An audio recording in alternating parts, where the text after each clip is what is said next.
Welcome to Author's Corner, Discovering Diversity Publishing's podcast, where we get to meet authors where they are and find out who they are. I'm your host, Sheena Blake, CEO of Discovering Diversity Publishing. I'm pumped. Let's just get started.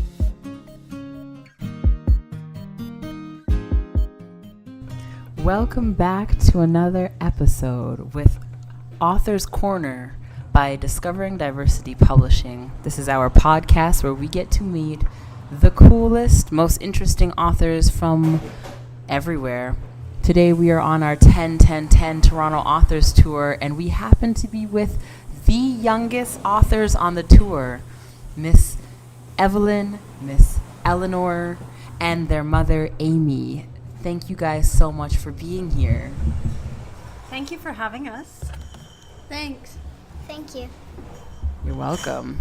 So, the two of these young ladies have written Valerie and the Enchanted Forest. And it's this, I'm going to let them tell you about the book, but why I find this particularly special is that this dynamic duo, the youngest, P.S. guys, it's actually her birthday today. She's 83. No? Oh, you're 8. Okay, well, she's very mature for her age. And our other youngest author and illustrator happens to be 11 years old.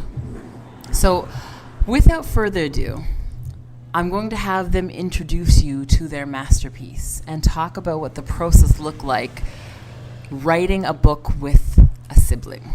And then, Mom, I want to know what it was like to mom during siblings writing a book.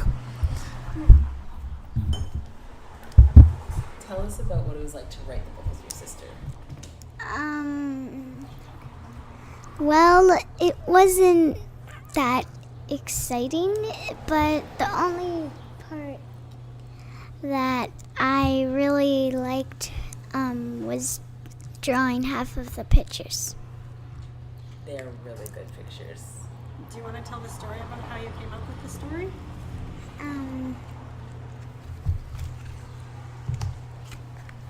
Yes.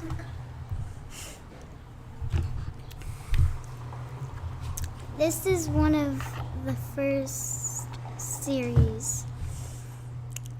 This story is about Valerie, a unicorn also known as a Pegasus. When her home in the Enchanted Forest is in danger, Valerie ends up on the adventure of a lifetime. So what kind of adventure does Valerie end up on? Okay, so the adventure that Valerie is going on is where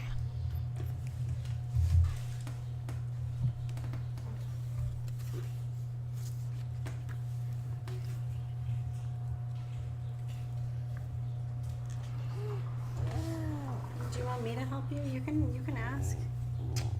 no. Okay. So I want to share the story, like I'm the mom, but I want to share the story about how this book came about because it was not an easy process.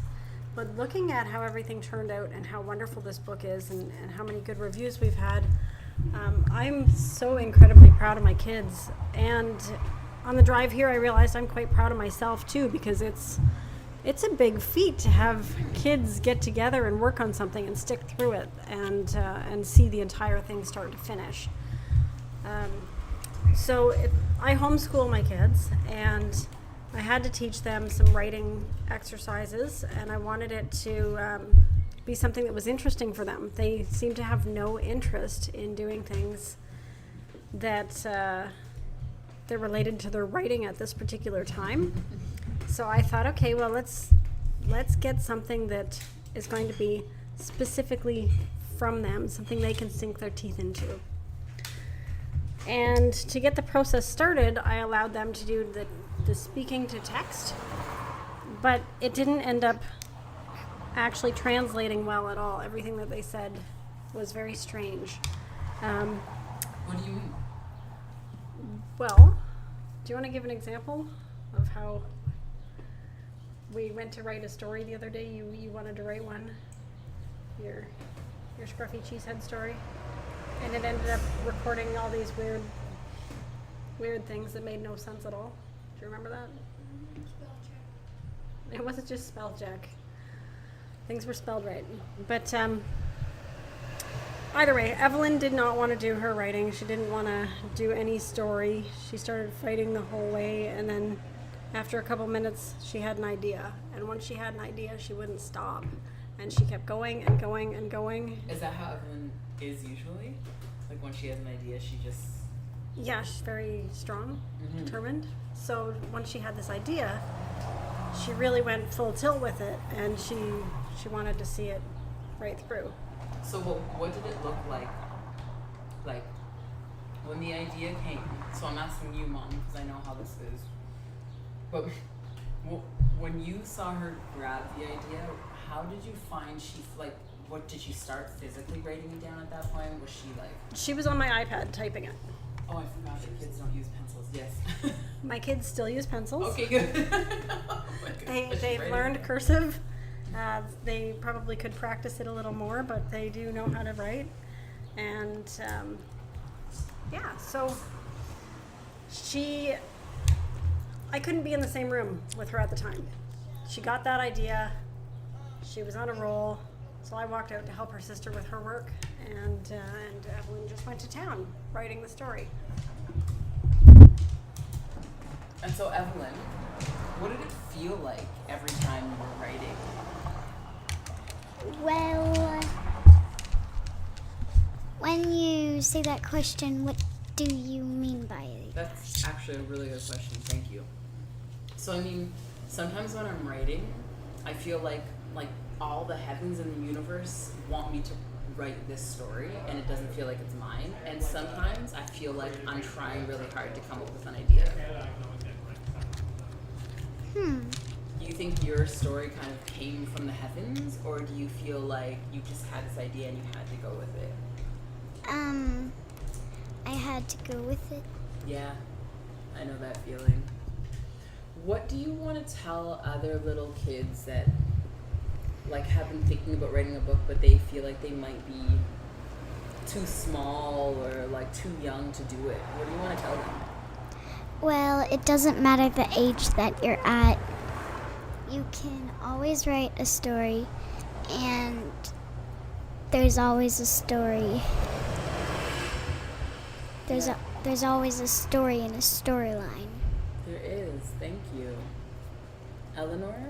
There's always a story to be written. There's always a story to be written. Was there ever a time that you felt like, oh, I can't do this, I'm too young? Nope. Oh, you guys have a really good mom. So you were just like, okay, we got to do this, and then so for you, the illustrations, because we all know that kids' books are always based on the illustrations. So were you nervous about putting them out at all? No. You just knew, I have to illustrate this book. Well, I kind of didn't want to because it just seemed like a lot of work. What else are you going to do? It was a lot of work. It was a lot of work, illustrating there's a book. no lie. How many illustrations would you say you did? 72. No. Between That her was- and her sister, they did 72 drawings for the That book. was a lot of work. And they put it in, they have, how many? 28 word searches? Did you guys make up the word searches yourselves? Yeah. Do you want to just explain what the layout of the book looks like? So every page has a bit of the storyline, and then on the opposite page it has a word search that people can find their, Awesome. all of the story is actually in the word searches, but then every page has coloring pictures that people can color as well. All of the one page is in the word search? Yeah. That is so cool. So the entire story is inside the word searches. So when you get this book, it's it's That not was a just lot of reading work. a quick book. You're actually able to use it for hours upon hours and upon hours of entertainment. This is really high. This is a really, really cool book.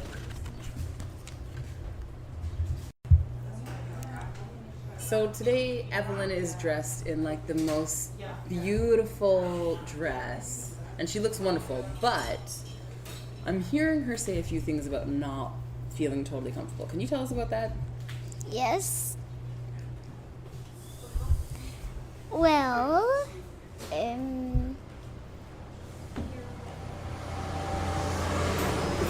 Do you want to change your clothes? yes. She doesn't like wearing her clothes. They're itchy and uncomfortable for her. She likes wearing her hoodies and shorts, t-shirts, Read. casual things. So, okay, so now you guys got dressed up for today's podcast. Thank you. And it's okay if you didn't want me to. So, if you were to see other little kids doing, like, going out, talking on podcasts and stuff like that, what would you tell them to wear, do you think? I'd say be casual. Oh, Bathing suits. you tell them to wear a bathing suit? Well, it's hot. It's in the summer now. It's true. She wears a bathing suit a lot. I get that. I would prefer to be wearing my bathing suit also. What a fun world that would be. And what were you saying, Eleanor? Be casual. Wear what you wear almost every day. Or something that you like. Oh, something that you like. Are you here with the author's swap? Yes. Yeah? I'm a Snap newspaper. Hi. Sarah, I'm a singer. Yes. I'm Amy. Are you Brittany? I'm Brittany. Yes. So, Amy, I want to know, mom to mom, what it's really, really been like to watch your kids in this process, teach your kids through this process. What have you learned from this process being a mom, and would you do it again? I would definitely do it again. I find it gets easier. In the beginning, it was very difficult. First, just trying to get the kids to come up with the same concept idea, it was virtually impossible. So the concept that we came up with is they each have their own concepts. And then we worked together to put the rest of the book together. Okay, so they have very different ideas of what makes a good story because there's 3.5 years between them, and they have different interests. Absolutely. So now that they've just changed into their own clothes again out of their dresses, for example, Evelyn is wearing a Disney outfit and Eleanor is wearing Star Wars. And they just both have their things that they're into. They fought quite a bit at times about how things should go with me or with each other. And what I think I'm most proud of is that they accomplished the project regardless of everything that went on.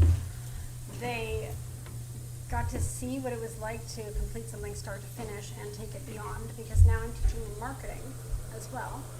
Because, I mean, there are millions and millions, billions of creators in the world, and it's awesome to create things, but if you can't take it out afterwards, then what? It just sits there, and you don't get to share it with the world, right? So I'm teaching them that, and this project was just to teach them some simple writing and reading skills, and it's now turned into math and finance and marketing and all these other skills that all go along with this. And I'm really proud of them and really proud of myself for pulling it all together. I'm really proud of all of you too. So, okay, so mom, Amy, mom, I know, we go by lots of names. I respond to mom no matter where I am for some reason. Okay, Mom. I'm like, what? Oh, okay, B.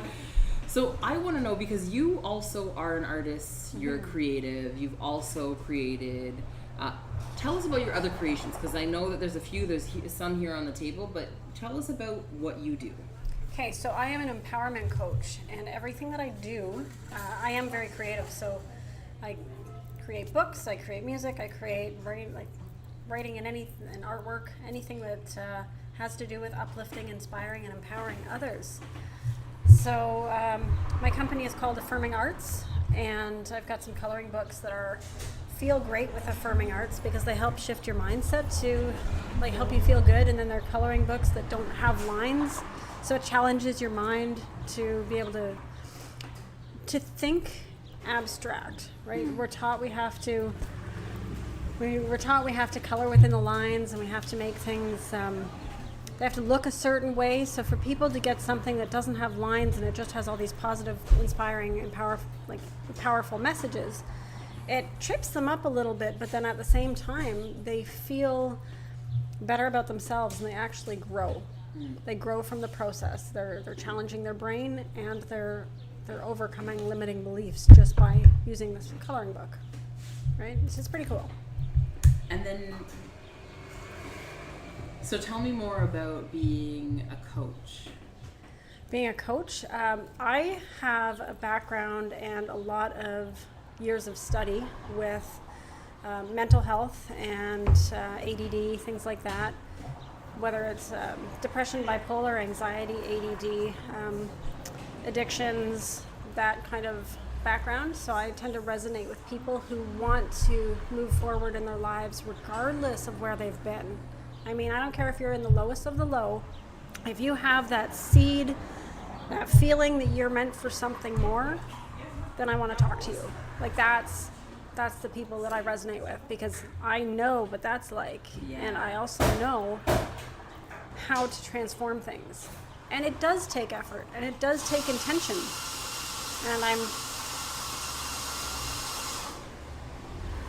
And I'm fully committed to helping people discover or rediscover the light that's within them and bring it out.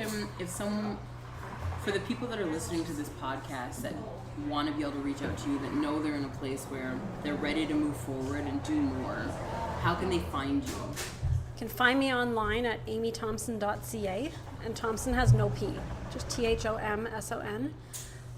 You can also find me on Facebook.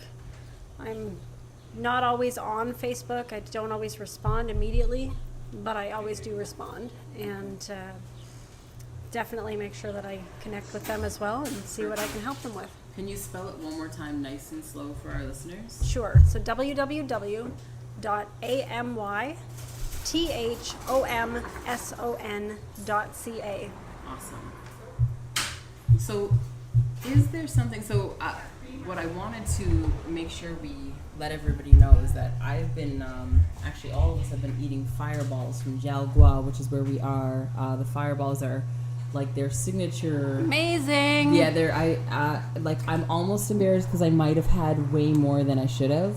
I'm just letting you guys know that. Amy was like, is there any left? I got 2. But they are incredible. So if you are looking for good, healthy, nutritious, and even luxurious space to be in, you need to come down to Jal Gua. Okay, so Amy. Can I talk about Jal Gua? Yes, please. So it's my first time here at Jal Gua, and I absolutely love the ambiance inside it, and it's so casual, but there's a lot of artwork and beautiful things, and it just has a really amazing, loving, worldly feel. And also the food is delicious and totally organic, and there's just such a nice menu, actually. So I'm happy to be here.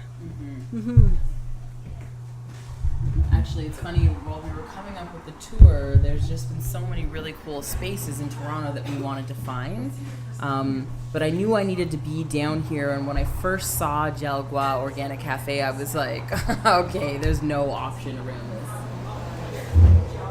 So we are at 175 Queen Street. That's Jal Gua 175 Queen Street. You won't be able to miss it because it has an ambiance that is gentle and open and receiving. Just come on down at some point. And there's a park across the street. Beautiful park. Okay, so what we like to do here with our authors is allow them a platform where they can get on their soapbox and just talk about whatever they need to talk about. So I'm hoping that the coach Amy, the mom Amy, and all that is Amy is prepared to give us some solid stuff today. Well, I am so eager to share what's happening with the kids and where we're going, and with the coaching programs I've got. But right now I'm here and I'm just so inspired by my children. It's the craziest thing ever. like so inspired. I wake up every single day and I just want to help them move forward with what they're doing. And yesterday they sold, it was funny because there was a child who picked up one of the books just to look at it. But then he snuck away with it because he wanted to keep it. And his parents had said, not now, we'll get it later. But then they ended up coming back and they're like, okay, well, you know what? He got one of your books and he really likes it, so here you go. Oh, and I said, look, your books are selling themselves. You just have to get them out in front of people and show people, right? So I'm excited about this because they're word search coloring books. And They're actually this super one cool has a books. really good storyline, and my older daughter is creating one also with a really good storyline. And then Evelyn's got her next one already planned, and that one is definitely it's going to be huge, that one. And Eleanor's is hitting a different market completely, which is even a new market for me. So it's exciting. Can I know, or is it a secret for now? I'm going to say it's a secret for now Okay, because that's fair. she likes to change her mind on the project she's working on, and I don't want to go and put something out and have her go, no, I'm going to scrap that and do it this way. Fair So I enough. really want to give her the free creative range to finish the story the way that she wants. Yeah. And then the girls are going to put the book together again. And this next book, I get to teach them how to actually format the book, because I taught, like, I formatted it, Amazing. but they did everything in it. So It really is incredibly impressive. I Yeah. didn't realize that the word search had the entirety of the page. yeah, it's pretty fun. That's a lot And of work. They dedicated it to their best friends and then the cats, which was really cool. So we haven't even shown their friends yet. Oh yes, because you just got the We print. just got them yesterday. Oh my goodness. Almost So didn't make exciting. us. So tell me, where can we find Valerie and the Enchanted Forest for all of our listeners, whether there are kids listening or mom and dad listening? Okay. Where can we find them? Well, so far they are on my website, like amythompson.ca, but they're also on Amazon, and they're also on your website, which is discoveringdiversity.com or Diversitypublishing.com. Yeah, that's okay. I knew that. No, that's all right. discoveringdiversitypublishing.com. And what I'm really excited about is some point shortly the kids and I are going to put together a crowdfunding campaign, and they've chosen, I'm not necessarily in alignment with the places they've chosen, but they've chosen 12 cities around North America that they want to go to, and we'd like to set up a traveling book tour. Amazing. And I have no idea how to do that, so I may ask. Yeah, I'm like, I may you might ask wanna you. reach out. I have a few people that can help you. Perfect. That is Perfect. very cool and super duper exciting. Mm-hmm. And you don't have to worry about, because they're homeschooled, you get to just go. Right. And since I have taken a lot of training to get my schedule to be a certain way, I can accommodate my coaching clients and I can accommodate my lifestyle to be able to do that, which Awesome. I would like to also be able to teach other people to do as well Of course. if they struggle with the same thing, right? Of course. And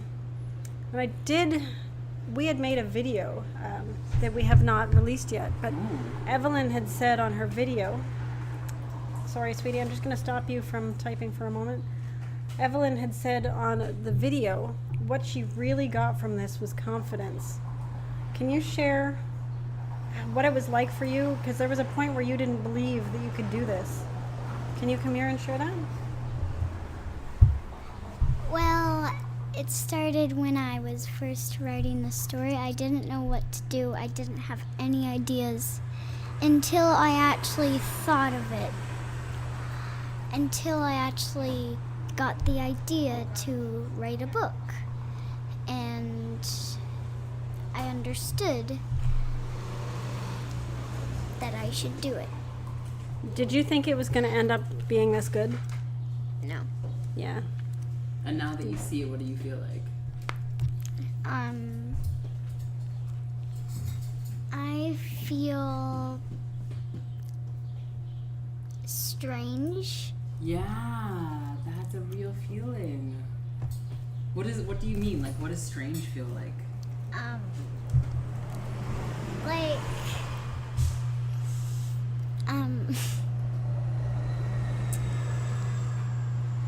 well, I don't really know how to explain strange. talk to authors every day, right?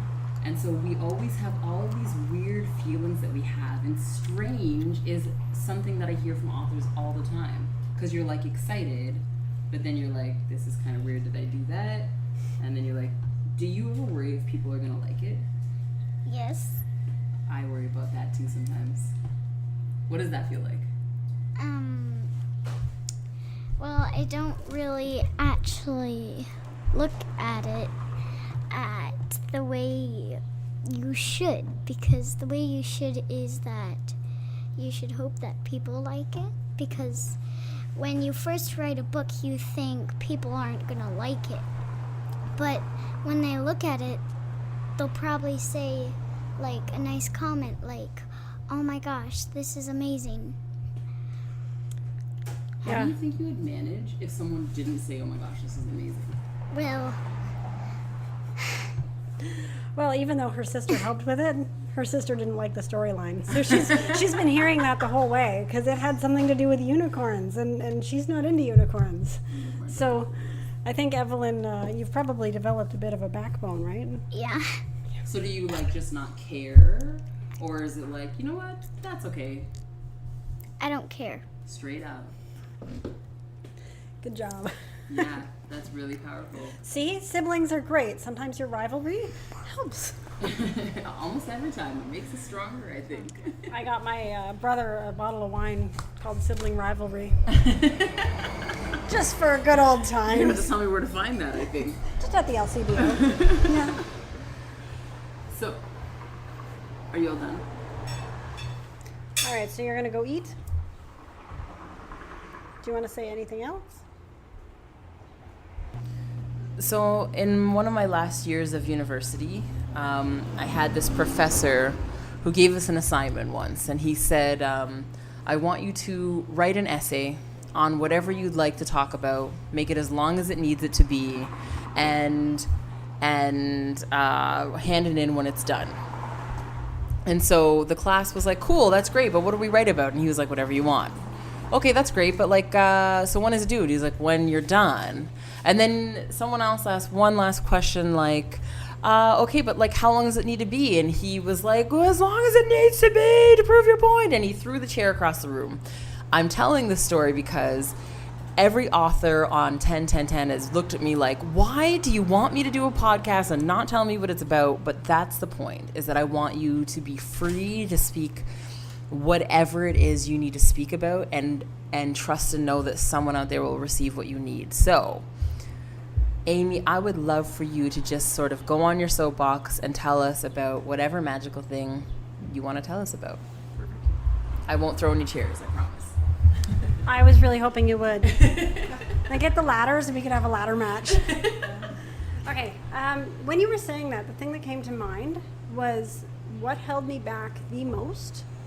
And I think it's something that holds a lot of people back, because there's a misconception that you can't do a lot of things. There are people who like to do many things, and I understand focus is key, because for anything to come about, you do need to have laser focus and make it happen. But it doesn't mean that you're limited to only doing that specific thing. And that was something that I struggled with for a long time, because having ADD, people would say, you've got to just do this. You've got to do that. When are you going to get your life together? When are you going to have this? And it's just like, that played on my self-esteem so much that it didn't matter what I was doing. I always felt that I had to be doing something else, right? And when I would put my full heart into something, I was told I had to do something else, right? So what I've come to realize is things are a lot simpler than they need to, or than people make them out to be. Like, they say focus and bring it into simplicity, but there's another way of simplicity. Mm-hmm. And it's just, okay, this is what I want to accomplish, and keep your mind on that bigger goal. And yes, it can have many aspects of it. So you still get to enjoy doing things. Like, I'm an artist, I like to do music, I like to sing and dance and have fun and create and meet people and explore and learn. I mean, I can learn anything. But it was all a giant frustration, because everything that I would love to do fed into that story about how I just needed to focus, right? And what I learned is, yeah, you need to focus, but find that bigger dream, and then find all the people to do the things that you're not really that great at, and schedule in time to be able to do all the things that you really want to do. Mm-hmm. So like, it's really about having the dream, having the team, and having the systems, and anything and everything you want can come together. And that's what I wanted to share. I love it. Do you want to talk more about systems, or are you kind of like, no, that's... I'm totally good with that. My kids are on either side of me, and they're poking at me, and they want to, I can tell that they want to hang out with me, and they're going away for 2 weeks, so I want to hang out with them. Okay, so I just want to thank everybody, I guess, for coming today, and for joining me and the kids on this book signing. Yes. Supporting their dreams. I want to thank you guys for coming. I just want to ask you guys a couple more questions before you go. Of course. So, could you remind us again where we can find all of your books? They are on Amazon.com. They are on amythomson.ca, and that's Thompson without a P. So AMYTHOMSON.ca. And they are also on discoveringdiversitypublishing.com. Now, the Feel Great with Affirming Arts is originally called I Love Affirming Arts Coloring Book, so you may need to look it up that way. But if you want to have a great life, it's actually an activity workbook, and it will shift your thoughts and help you have a better life. So that's really cool. And if you just want to have a great time, the book my kids wrote is hours upon hours upon hours of fun. So hope you get that and enjoy it. And the books retail for? The kids one, well, I mean, it's for all ages, actually. It's $9.99, and the I Love Affirming Arts coloring book is $14.95. Perfect. Okay, this has been wonderful speaking with Eleanor and Evelyn and Amy. Thank you guys so much for coming and joining us at Jal Gua.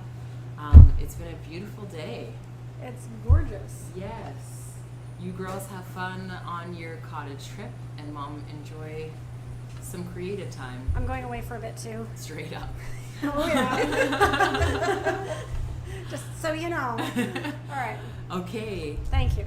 Everybody, thank you so much for joining us with Author's Corner podcast with DDP, Discovering Diversity Publishing. We will be hearing tomorrow from Casey Bradfield at Wata School in the Distillery District. So stay tuned for all of these shows coming up very soon for you. Peace and blessings, guys.